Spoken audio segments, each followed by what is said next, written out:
రంజాన్ సందర్భంగా 25 మంది ముస్లిం కుటుంబాలకు తోఫా పంపిణీ చేసిన బీఆర్ఎస్ సీనియర్ నాయకులు కొత్తపల్లి రవికిరణ్.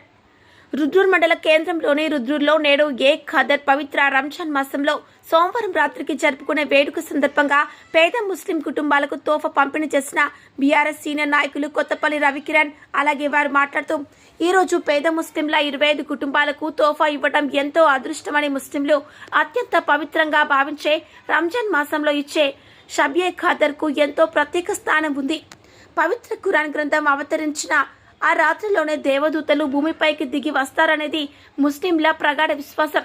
ఆ సమయంలో ప్రార్థనలు చేస్తే 1000 రాత్రుల పుణ్యఫలం లభిస్తుందనే నమ్మకంతో ఈ రాత్రి ఆరాధన చేస్తే గత పాపాలన్నీ క్షమించబడతాయనే నమ్మకం ఆయన వివరించారు. కార్యక్రమంలో బీఆర్ఎస్ సీనియర్ నాయకులు కొత్తపల్లి రవికిరణ్, సిరిగాది శేఖర్, మోహన్, వసీం, నిజాం మొదలగు తదితరులు పాల్గొన్నారు. దృశ్యం న్యూస్, సిరిగాది శేఖర్, రుద్రూర్ మండలం. 10 seconds. Right.